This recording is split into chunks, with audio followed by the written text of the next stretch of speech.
Americans are on edge as fears grow that bin Laden's followers may want payback for his executions, fears which don't appear unfounded. Now, this weekend, an immigrant from Yemen was arrested after trying to storm the cockpit of an American Airlines flight bound for San Francisco, while, according to passengers, yelling Allahu Akbar. And that's not the only recent scare. On a Sunday, Continental's flight headed for Chicago, an Illinois man repeatedly tried to open an emergency exit door mid-flight before crew members and passengers were able to subdue him. And last night, the FBI and DHS issued a warning to law enforcement about a possible bomb or IED attack, as officials remain concerned that a lone wolf could seek revenge for the terrorist death. Yet President Obama still thinks that this is the right time to be closing Gitmo. It is still the intention of the president, it is still my intention to close the facility that exists at Guantanamo, and we will continue our efforts in that regard. We think that by closing that facility, the national security of the United States will be enhanced. Now, my next guest says not only is the Islamist threat on American soil now greater than ever, but our president's relentless push to appease the Muslim world is only putting us in more danger. And joining me now is the author of the brand new book, The Terrorist Next Door, How the Government is Deceiving You About the Islamist Threat. Terror expert Eric Stakelbeck. How are you? Good to see you. Sean, good to be here. Thank you for, first of all, I love the book. I got a chance to talk with you at length about this. You know, this is an example, though. I think after the killing of bin Laden, you know, the administration seemed to go overboard. We're not going to release the pictures because we're going to incite people. We're 45-minute funeral for a guy that supposedly hijacked a religion, wasn't a Muslim, and translated into Arabic, his body cleaned, within 24 hours, wrapped in a shroud, dumped in the sea. 40 minutes? We don't give that to service members. Yeah, Sean, if you're concerned about Muslim sensitivities, and the Obama administration was so concerned here about offending Muslims, that's why they gave him a proper burial at sea. If you're a truly moderate Muslim, why the heck would you care how Osama bin Laden is buried? As you said, this is a guy who supposedly hijacked your religion, distorted your religion. You should be trampling on his grave, quite frankly. You should be glad to see him dead. So I don't know who the Obama administration is trying to romance here. The radicals in the Muslim world are going to hate us regardless. All right, so who is their audience? Who are they trying to reach by this outreach, to use a phrase? Sean, I have to tell you, in the book, I outline how the Obama administration has chosen the Muslim Brotherhood as their ideal outreach partner. As you know, they emboldened the Brotherhood, empowered the Brotherhood in Egypt, threw Hosni Mubarak under the bus. And, Sean, it goes much deeper than the Muslim Brotherhood in Egypt. There are Muslim Brotherhood front groups here on American soil. And that's not just me saying that. That's the Brotherhood's own documents, uncovered by the FBI, calling these groups, major American Muslim groups, quote, friends of the Brotherhood. Yet these very groups, Sean, are advising our White House on its Muslim outreach policy. But the Muslim Brotherhood was saying, now remember, they were first for Mubarak, then neutral, then they threw him under the bus. So there was, they really not very decisive, not very coherent.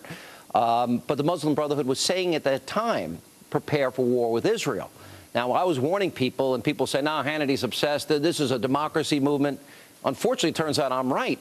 But this goes to your book, The Terrorist Next, how the government's deceiving you about the Islamist threat. Are they purposely downplaying the numbers that buy into the extremist thought pattern? Is that your conclusion? Sean, absolutely. Every time we see an attempted attack on American soil, Fort Hood, Times Square, the underwear bombing, the Obama administration tells us this is just the work of a lone extremist with no connection to a broader movement. Well, Sean, I got to tell you, I've interviewed al-Qaeda-linked terrorists face-to-face. I recount it in the book.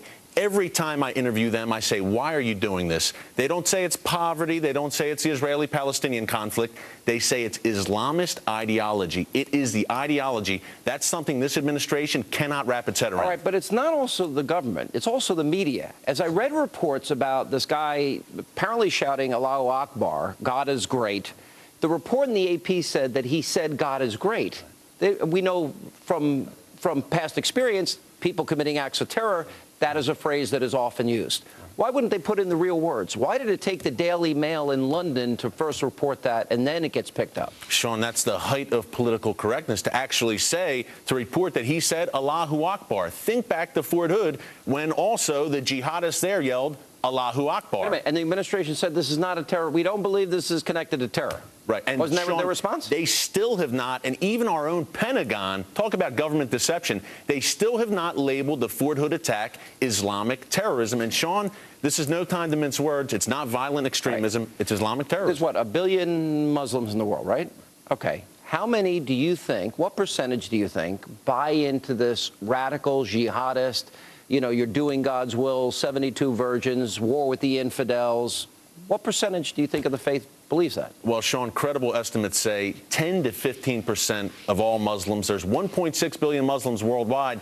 That's 157 million. That's a lot of Muslims. But, Sean, an even more troubling poll that I show in the book, some 13% of American Muslims support suicide bombings in some form or fashion. That number rises to 26% among young American Muslims. We have a problem. Well, and you've gone into some of the mosques in the United States, and you even talk about mega mosque nation. Absolutely. What do you, just real quickly? Sean, let me tell you, ground zero is the tip of the iceberg. This mega mosque phenomenon, they're popping up from coast to coast in places you would never expect. With extremists. With extremists. And these you are quote guys. them. Yes, I do. Muslim Brotherhood literature, Saudi literature. Some 80% of American mosques, Sean, have Saudi funding behind them. I thought the Saudis were our friends. I guess not. Yeah. All right. Thanks very much. Terrific book. Appreciate it. Let not your heart be troubled. Great. American panel is coming up next.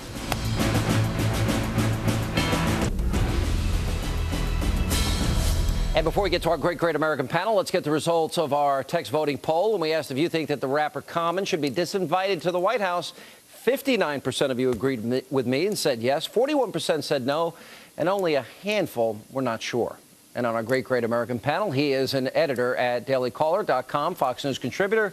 Tucker Carlson is back. He, a Democratic pollster, Fox News contributor, the one and only Doug Schoen. She, a journalist, writer, and opinion editor with The Daily. Elizabeth Eves is here with us. All right, your reaction is, should he be disinvited to the White House? Well, I think the Obamas made a big gaffe by putting him on the list. But personally, I think he's an artist. We don't expect our artists to be uncontroversial, and I don't really have a problem with him being there. All right. You don't have a problem with some of the misogynist language, the use of the N-word, killing cops? I have a problem insofar as I'm not a fan of Common. I don't listen to his music. I barely knew who he was. But does it bother me that we're saying, look, this is part of the artistic face of America? This is the best we can invite to the White House. No, but they got 10 people Sean, coming there. He's not I'm the a only Democrat. I believe in inclusiveness, but this is abhorrent. This is a time for a sister soldier amendment. The president should disinvite him and explain why. That it is outside American values, outside American culture, just plain wrong. Isn't it the irony here, though, Tucker, that this is the president who's been lecturing us about the tone in Washington and the country, and after the shooting in Tucson, he said it now repeatedly. After the killing of bin Laden, we should all get along. And he doesn't mean it. The guy's a hard partisan, using every opportunity to attack his opponents. And this is a joke. I mean, this is some white guy using the N-word and talking about cop killing. He would have been off the list a long time ago. Of course, they should bounce him off the list. They made a mistake. Lots of people do. How did you make a mistake? Well, who's doing the vetting? Because he goes, every pastor he seems to choose is controversial, right? So this doesn't seem out of the ordinary. But now that they've been busted with it, they made a mistake. Just concede it and bounce the guy off the list. Tucker's right. If you make a mistake and it involves a fundamental, at least abhorrent set of assertions that nobody can defend, you know what? You say we made a mistake, we disinvite him, and we say this is just plain wrong. You think that's possible? Do I think it's possible? I think they may very well do it. Yeah, they got another 24 hours. You know, but even then, I don't see this as a sister soldier moment. Because how did they invite? Look at all the controversial czars, from Van Jones to Holdren to Coe to, one after another. There's a difference, Sean, between and the pastors that he racist, chooses, misogynistic cop killing and people whose views are maybe ridiculous or wrong, but are within the pale of decency. This is indecent. Who vets for this president, or does he not care? Because this happens the kind of people who think he's an artist and he's, protected by some veil of artistic integrity and this is a legitimate art form. No, it's crap. I mean, come on, let's just be real. But the people who made this decision don't feel that way. No. They see it as legitimate art, and that's why they're different. And it just isn't. All right, predictions, John McLaughlin. Predictions. Will he be disinvited? Yes. No. No way. No way. The answer is no.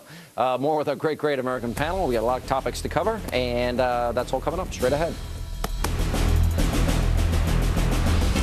And we continue now with our Great American panel. Rosie O'Donnell thinks we should have given Osama bin Laden due process. Can you believe that?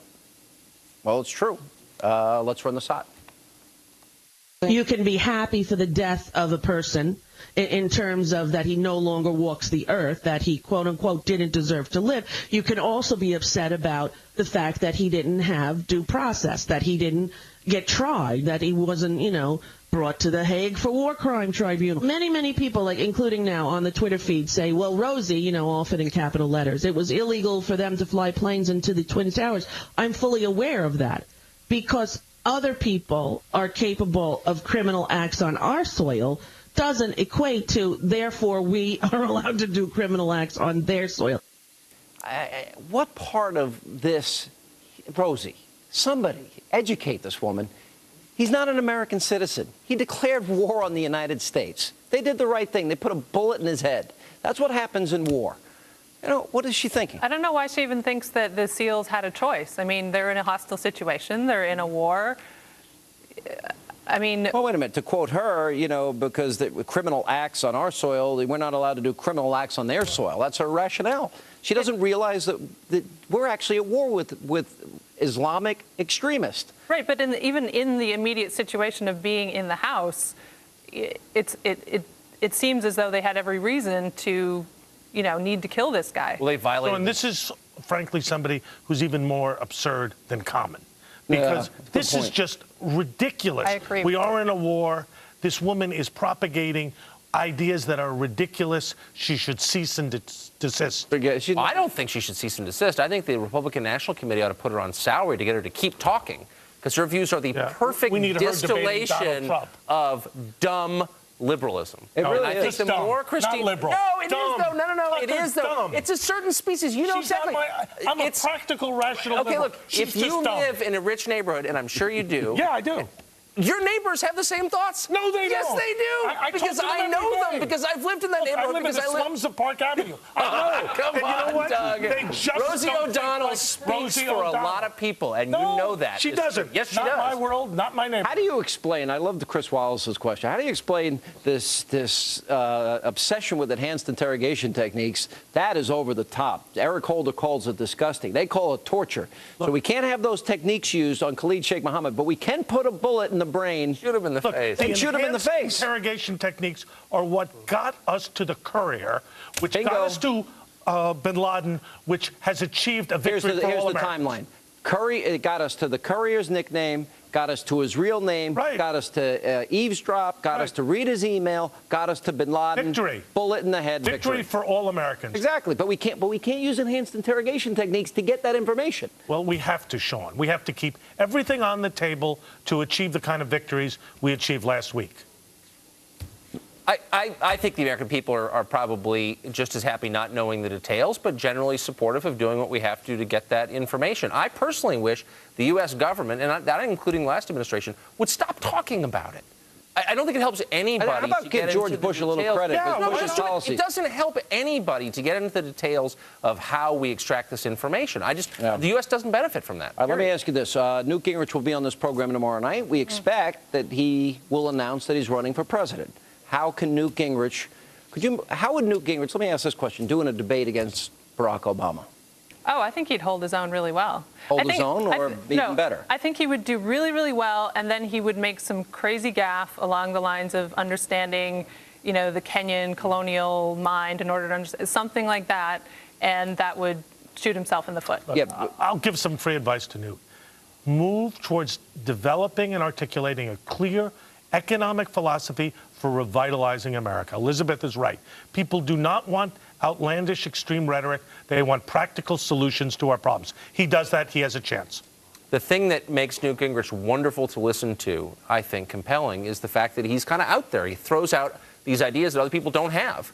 That's the very thing that might make it difficult for him to be a disciplined candidate. I hope he continues to throw out those ideas. I think they make this a better debate, a better country. He's one of the smartest guys you ever Sean, want to meet or interview. I've worked at a high level in presidential politics. Discipline is the key. Message discipline wins elections. So in other words, instead of maybe 50 ideas, he should focus on 5 and stick to it, and that's it. Yeah, but it's boring. boring. Message discipline is boring and we're about childish. winning Tell us what you elections. really No, think. but wait a minute. Who cares? I want to hear what he's But saying. Obama was disciplined. Yes, and he discipline was. does work in campaigns. It may work, but it's insulting to the rest of us. Tell us No, what it you isn't. really think. Yes, it is. I agree with Doug here.